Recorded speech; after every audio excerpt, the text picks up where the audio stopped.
Friends, I am Divyadarshan Purohit from Gurudev objective Vadodara India. मित्रों, मैं गुरुदेव वेधशाला वडोदरा भारत से दिव्यदर्शन पुरोहित बोल रहा हूँ। आज हम जिस परिस्थिति से पूरी विश्व पसार हो रहा है, उसमें जो भी चीज़ हो रही है उसमें से कुछ अच्छी चीज़ भी हम देख पा रहे हैं। हम लोगों ने, मानव ने अपनी सुख की अंधी दौड़ से इतना भयंकर वायु प्रदूषण पैदा किया, इतने ग्रीन हाउसेस गैसेस पैदा किए कि आने वाले सैकड़ों सहस्त्रों वर्षों तक वो ग्रीन हाउस गैसेस दुनिया में से ख़त्म नहीं हो सकते।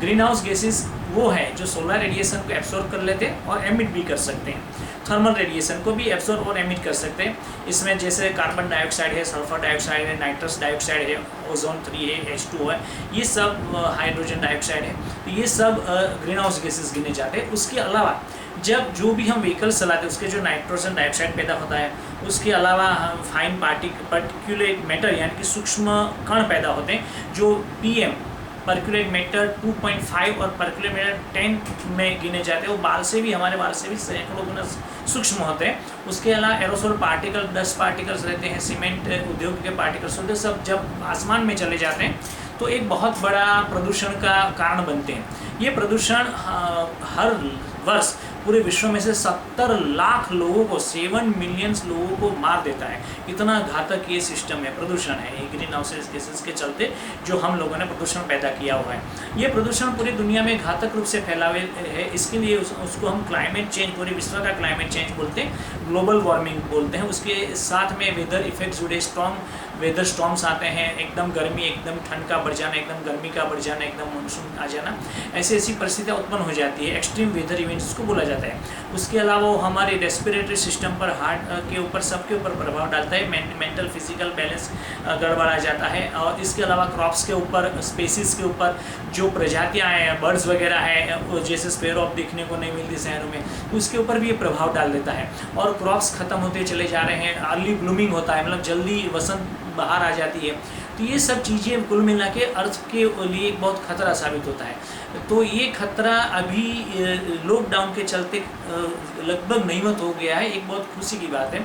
आप देखेंगे तो चाइना, उसके बाद में अमेरिका और यूरोप में तो लॉकडाउन के दरमियान प्रदूषण 50 तक गिर गया है। हमने गुरुदेव वेधशाला ने यूरोपियन स्पेस एजेंसी से एक डिमांड की थी, रिक्वेस्ट की थी कि आप भारत का भी पोल्यूशन का, और खास करके नाइट्रोजन डाइऑक्साइड का और पार्कुलेट मैटर का कुछ चित्र, सैटेलाइट पिक्चर्स आप जनरेट करें और वो हमें भेजें। तो कल 24 मार्च को ही यूरोपियन स्पेस एजेंसी ने, मिस कैथरीना है, उन सब ने मिल करके एक का पूरा ब्यौरा हमको भेजा है। उसके लिए हम उसका थैंक यू कहते हैं, उसके आभारी हैं। मित्रों, इसके हिसाब से ये कहा जा सकता है कि भारत की प्रदूषण की बात करें तो लॉकडाउन जब से शुरू हुआ, 22 मार्च से जब शुरू हो गए और आज 25 अप्रैल होने को आए हैं, तो बहुत काफ़ी कुछ गिरावट आई है। अगर हम आंकड़े की दृष्टि से बात करें मित्रों, तो दिल्ली और मुंबई जैसे जो शहरों में सेंटिनल-5 नाम का यूरोपियन स्पेस एजेंसी का उपग्रह है, उसने जो देखा है उसके हिसाब से मैं आपको पिक्चर भी दिखाता जाऊँगा। तो PM 2.5 पार्टिकल्स है, पर्कुलेट मैटर, वो 71% जितने कम हो गए।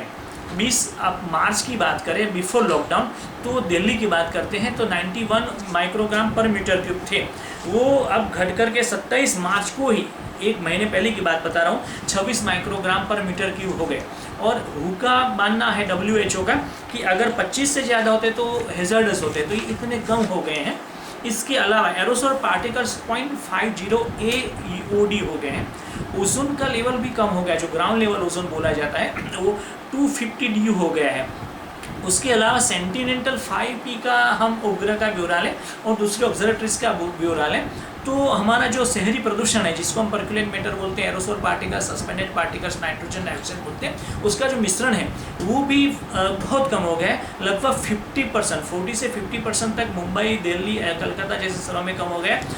और उसके अलावा जो छोटे छोटे शहर है उसमें और ज़्यादा कम हो गया, और छोटे और देहातों में तो लगभग 0 के बराबर हो गया, क्योंकि पूरे नेशन वाइड लॉकडाउन है। तो नेशन वाइड कोई भी व्हीकल चल नहीं रहा है, मेजर व्हीकल्स नहीं, 0.9% व्हीकल चल रहे हैं। तो फॉसिल फ्यूल से जो हाई कंबसन से हिसाब से जो नाइट्रोजन डाइऑक्साइड गैस जनरेट होती थी वो नहीं हो रही है। उसके अलावा दूसरे जो रिफाइनरीज है, केमिकल प्लांट्स है, जो कंस्ट्रक्शन कंपनीज तो सब बंद थे। तो उसके चलते जो aerosol particles, suspended particles generate होते थे, पर्कुलेट मैटर जनरेट होता था, वो भी बिल्कुल कम हो गया है मित्रों। तो ये अब आप देख रहे हैं यहाँ पर जो मैं यूरोपियन स्पेस एजेंसी ने मुझे जो चित्र भेजा है उसके हिसाब से अगर देखते हैं तो यहाँ पर ये नाइट्रोजन डाइऑक्साइड पूर्व का दिखाया गया है, लास्ट ईयर का, और इस साल का भी हमको दिखाया गया है। तो यहाँ पर ये कम हो गया है, सब नाइट्रोजन डाइऑक्साइड बहुत कम हो गया है।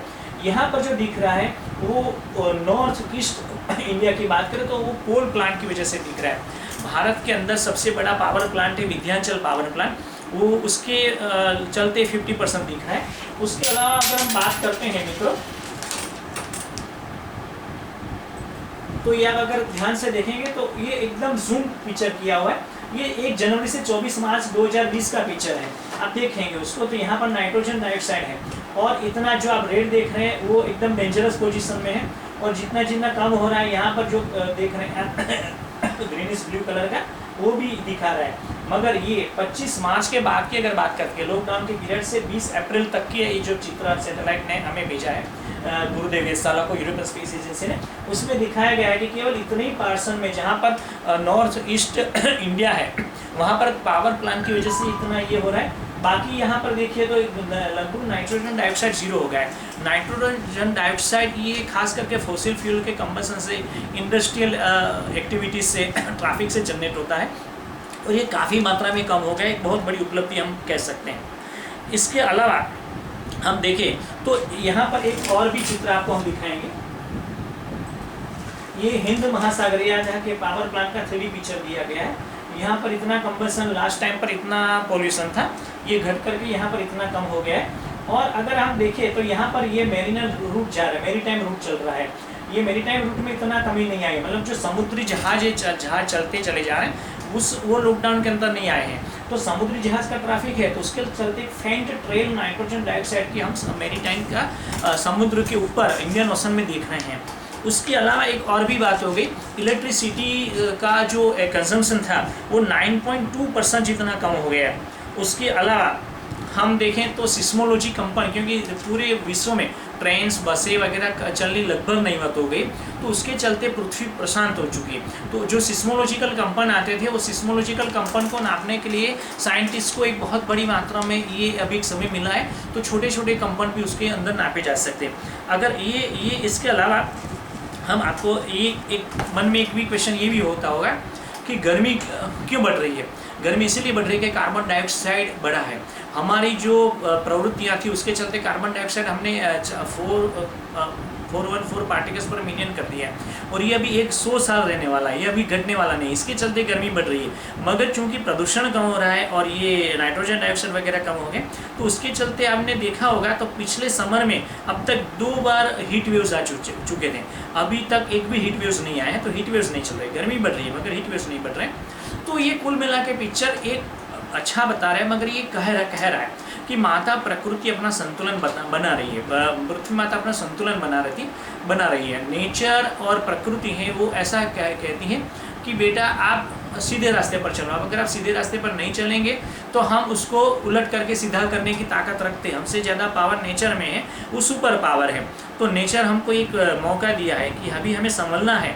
ये जो चीज़ आई है, ये जो भी पैंडेमिक फैला हुआ है, तो हमको सिखा रहा है कि हमको नेचर की ओर वापस जाना है। हमको ऐसा नहीं है कि सब बंद कर देना है, मगर सुख सुविधा को कंट्रोल में रखना है, व्हीकल्स को ट्यूनिंग करके चलाना है, व्हीकल कूल बनाना है, कागज़ का कम से कम यूज़ करना है, इलेक्ट्रिसिटी का, पानी का, वाटर का कम से कम यूज़ करना है, ट्री प्लांटेशन सबसे ज़्यादा करना है। ये 2 माह के भीतर ही नेचर ने ऐसा बता दिया कि अगर आप इंसान करना ठान लेता है तो सब कुछ कर सकता है। तो मित्रों, हम ये प्रार्थना आप सबसे करेंगे इस इंटरव्यू के द्वारा कि हम जितना भी हो सके उतना कंट्रोल करना सीखें, क्योंकि प्रकृति एक लास्ट चांस देती है, दोबारा चांस नहीं देती है। तो ये चांस हमको मिला है, ये सिखा रहा है कि हमें अपनी सुख सुविधा की अंधी दौड़ के ऊपर कंट्रोल करना है, हमें हमारी मानसिक सुविधा, भौतिक सुविधाओं के ऊपर कंट्रोल करना है। जितने न्यूनतम में हम अभी चला रहे हैं, 2 माह के अंदर हम न्यूनतम चला रहे हैं, खाना पीना, घूमना, पहनना, ओढ़ना, दवाइयाँ से लेकर के भोजन तक और बाहर जाने से लेकर के मेडिकल एग्जामिनेशन तक जो भी हम कर रहे हैं वो न्यूनतम हो रहा है, उससे भी हम जीवित हैं। तो हम इसके ऊपर जाएं, नेचर की ओर वापस चले, चलो गाँव की ओर वापस, चलो नेचर की ओर वापस, तो हम आने वाले समय में एक अच्छा भारत बना सकते हैं, अच्छा पूरा विश्व बना सकते हैं। हम सब आपको हम सब की ओर से, गुरुदेव वेधशाला की ओर से, पूरे मिशन गायत्री परिवार की ओर से हम आपको शुभकामनाएं देते हैं और पूरे विश्व को प्रार्थना करते हैं, सर्वे भवन्तु सुखिनः सर्वे सन्तु निरामया। जो महामारी फैली है वो समाप्त हो जाए, अमृत की वर्षा ईश्वर सूर्यनारायण गायत्री माता करें और धरती पर चहु और सभी लोग स्वास्थ्य प्राप्त करें। Everyone be healthy, everyone be happy. हमारा एक ही स्लोगन अभी होना चाहिए, everyone be healthy, everyone be happy.